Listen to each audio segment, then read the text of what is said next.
This video is the mid phase. Now we're getting a little bit higher level where we start adding in dynamic movements to that ankle stability.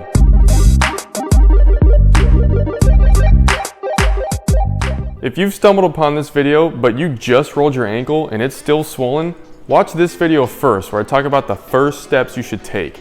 Also, if you've come across this video but you haven't watched this one, this is the early phase of ankle stability rehab. So if you haven't done this yet, I would highly recommend going and doing that process first and then coming back to this video once you're ready. I'll show you a list of exercises today that you can replace the rehab you've been doing with. First, we'll take a step here. This is about 6 inches, so you can use a stair if you're at home, doing tap downs. So if you watch here, I'm very stable in my knee. I'm trying not to let that thing wobble, and that first line of stability is the ankle. So this is training that ankle stability. But I'd be here, nice and controlled. I'm not taking off any of my weight onto this leg. So my leg here is doing everything. I'm just tapping my heel. I would do about 10 to 15, nice and controlled pace like this. The next one is similar, but it's different. You're going to take a band, put it around your ankles, and you'll get back up onto that step. An athletic position on that one leg, so your knees bent slightly, and you're bringing that leg out and back. So this is obviously going to work your hip musculature, but it's causing this ankle to be very stable to control that leg. So it's training that proprioception, that system that keeps that ankle stable. You would do 10 to 15 reps on this.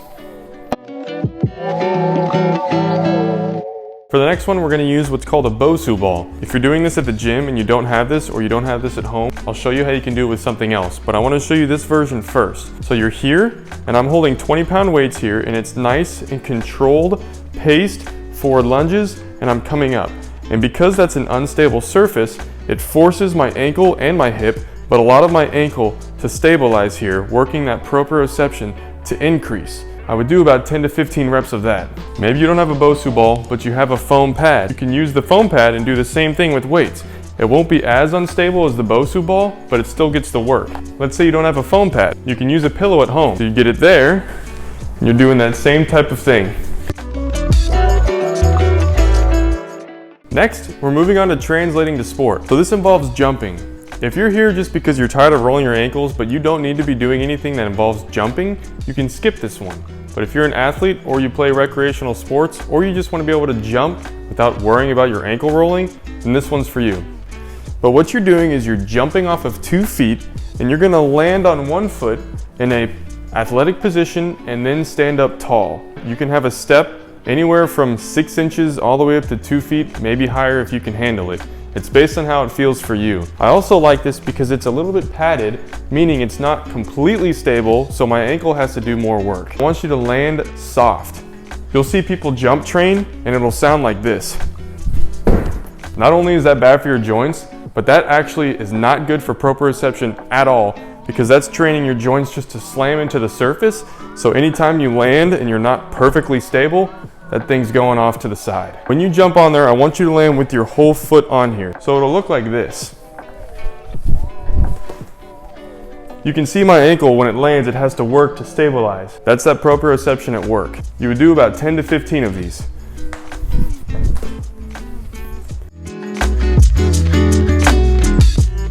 The next one involves single leg balance while adding in different elements. You can see here I have 2 different objects. One's a little stress ball, the other is this weird bouncy ball. You'll also want a foam pad or a pillow of some kind, and you'll need the wall. You'll be stabilizing on that single leg, knee slightly bent. You're going to be throwing and bouncing these balls off of the wall. And you can tell this is hard for me, because this is throwing my body off balance each time I throw, and it forces my brain to focus on catching these balls, so it forces my proprioception to do overtime at that ankle to keep me from falling over. You do a minute on that ankle.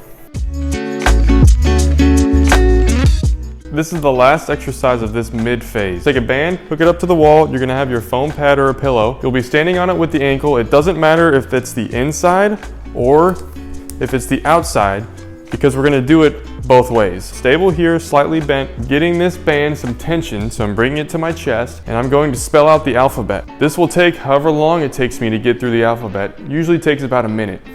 Tension, A, B, See? And you can tell because the band is gaining and losing tension with each letter that I do, it's throwing my body back and forth all around, so it's forcing my ankle to stabilize. You would go through the entire alphabet and then you would switch sides, do the same thing on the other side.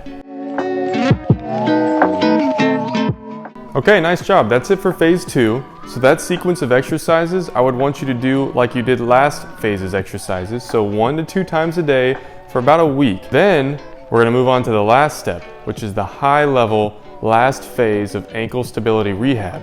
If you're ready for that, the video is right here and I'll see you over there.